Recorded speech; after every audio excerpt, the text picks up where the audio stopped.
الحمد لله رب العالمين والصلاة والسلام على أشرف الأنبياء وخاتم المرسلين وعلى آله وأصحابه أجمعين.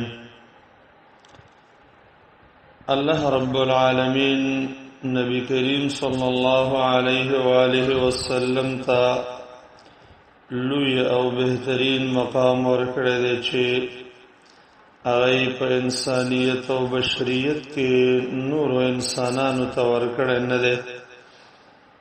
الله رب العالمین ته د محمد مصطفی صلی الله علیه و آله وسلم نه بهترین انسان بل نشتا، بهترین مخلوق ته بل نشتا. ومدغه وجه ده چې امام مسلم رحمه الله په خپل صحیح کې روایت راوړي چې نبی علیه الصلاة والسلام فرمایي الله رب العالمین کنانه قبیله د اسماعیل علیه السلام په بچو کې مختار کړه او بیا قریش په کنانه قبیله کې مختار کړل، بے په قریشو کې بنی هاشم مختار کړل او زید بنو هاشمونه انتخاب کړم. دویم لوی مقام الله رب العالمین رسول الله صلی الله علیه و آله وسلم تداور کړی دی چې د ختم رسالت د منصب د پاره انتخاب کړ چې د انبیاء علیهم الصلاة والسلام سلسله په دې باندې اختتام تا ورسوله. قرآن کریم کے اللہ رب العالمین فرمائی ما کان محمد ابا احد من رجالکم ولكن رسول اللہ وخاتم النبیین. رسول اللہ صلی اللہ علیہ وسلم ستاسو د نارینو کې د هیڅ پلار نه دی بلکې د الله رسول او آخرنه د انبیاء نه دی. حدیث امام بخاری و امام مسلم رحمهم الله نقل کړی دی چې رسول الله صلی الله علیه و آله وسلم فرمایي زما مثال او د مخکنو انبیاء او مثال دسه دی لکه یو سړی چې کور جوړ کړي دا ډېره ښکلې آبادي جوړه کړي، ښایسته آبادي، صرف نه صرف د یوې خښتې ځای پکې باقي وي، خلق چې راځي او د هغې تماشه کوي، هغه ډېره بهترین او ښکلې آبادي وي، د هغې آبادۍ نه تعجب کوي، لیکن دا یوې خښتې ځای ته حیران وي، وایي چې دا یوه خښته یې پکې ولې نه کېښودله. نو د الله نبي فرمایي فانا اللبنه وانا خاتم النبیین، زه همدغه خښته زه یم، په ما باندې د نبوت آبادی ختم ده او زمانه رسو بالنبی نرازی. دریم لوی مقام الله رب العالمین خپل نبی ته دا ورکړی دی چې د خپل نبی نوم یې د خپل نوم سره پیوسته ذکر کړی. قرآن او سنت کې چې څومره مواضعو کې د الله نوم ذکر کیږي اکثر ورسره د رسول الله صلی الله علیه وسلم نوم ذکر کیږي. لکه په اذان کې چې مؤذن وي اشهد الله اله الا الله ورسره وي واشهد ان محمد رسول الله.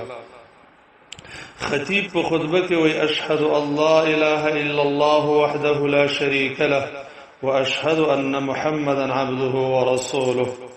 همدغه رنګ تشهد کې د الله د شهادت د الوهیت د شهادت نرستو د نبی کریم صلی الله علیه وسلم نوم دی.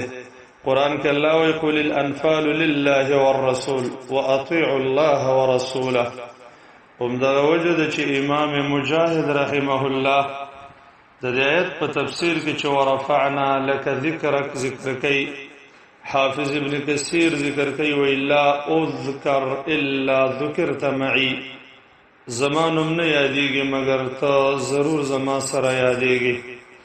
لکه همدغه ده چې حسان ابن ثابت رحمه رضی الله تعالی عنه د نبی کریم صلی الله علیه و آله وسلم په مدح کې فرمایي اغر علیه للنبوة خاتم من الله من نور يلوح ويشهد وضم الإله اسم النبي إلى اسمه إذا قال في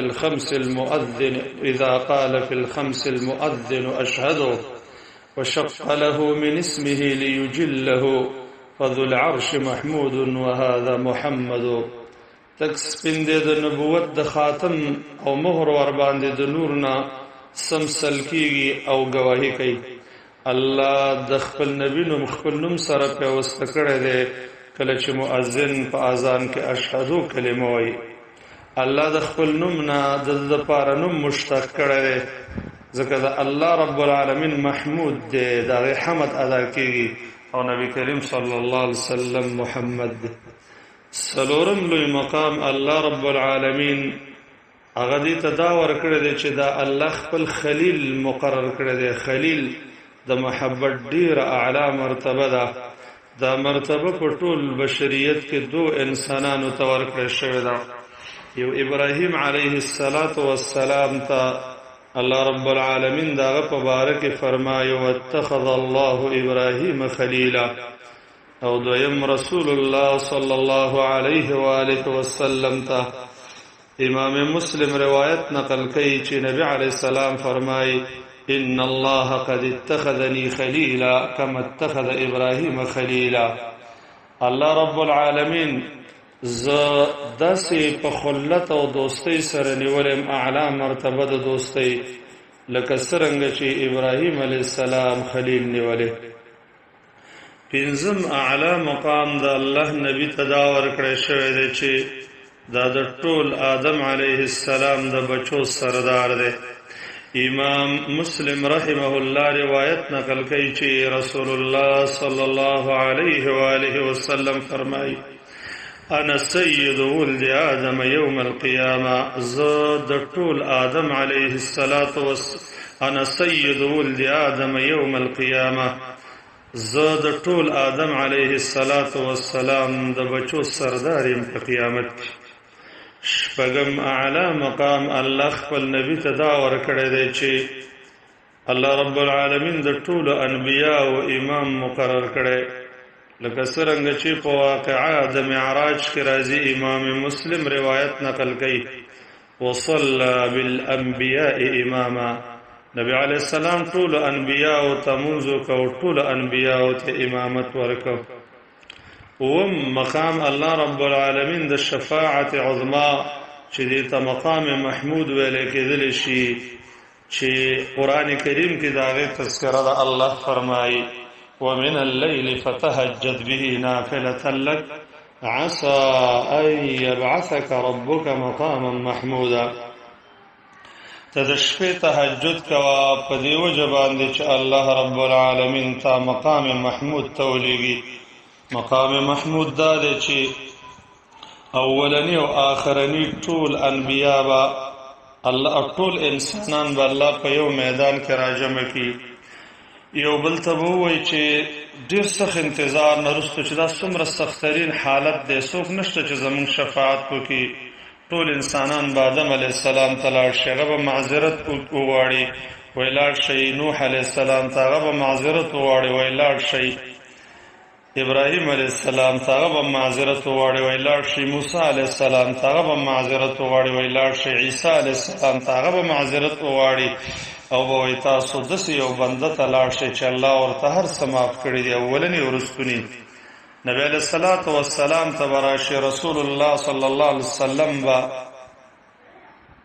د الله ته په سجده باندې سر کیږي او الله رب العالمین به ورته وایي چې محمد صلی الله علیه وسلم سر اوچت کا ستا خبره به منل کیږي او تسوال کا وتا ته بدر کول شي او شفاعت کا او شفاعت به قبليږي. اتم لوړ مقام الله رب العالمین خپل حبیب تدا ورکړی دی چې د رسالت ټول انسانانو ته عام کړی دی. قران کریم کې الله فرمایي قل یا ایها الناس انی رسول الله الیکم جميعا. تورته وایي چې اے خلکو زه ټول انسانانو ته الله رسول را لېږلی. نبی کریم صلی الله علیه و آله وسلم فرمایي اعطيت خمسا لم يعطهن احد قبلي. ما ته 5 صفات را کړې شوې دي چې دا زمانه مخکې کوم نبی ته نه ورکړې شوې. اول زما نصرت کړه شوی د فرع باندې یو مش مزل چې کوم علاقې ته ویل ته د مانه خلک یریږي دویم زما د پاره ټول ازمکه مسجد او صفای ګرځولې شوی زما د امت نکم سړی چې مونږ کوم ذکر اعلان دی واسي هم الته د منځو کې دا د هغه سره داغه د پاره مسجد دی او دغه زمکه داغه د پاره تیمم داغه د پاره او دسته مال غنیمتونه حلال کړی شوی دی زمانه مخ کې هیڅ چا د پاره نو حلال کړی شوی ما ته شفاعت را کړی شوی دی د ټولو انسانانو شفاعت بزکوم مخکنه نبی با یو قوم تلېګل کېدا او زه ټولو انسانانو تلېګل شوی دا او داسې نور بهترین مقامات الله منزله او شرف الله زمون نبی ته ورکړي چې د دې په بار بار ذکر باندې د انسانانو په زړونو کې د الله د نبی صحیح مقام منزلت کېږي او لوی قدر او احترام یې په زړه کې کېږي الله رب العالمین دې زمونږ او تاسو په زړونو کې د خپل نبی حق تعظیم کړي آمین یا رب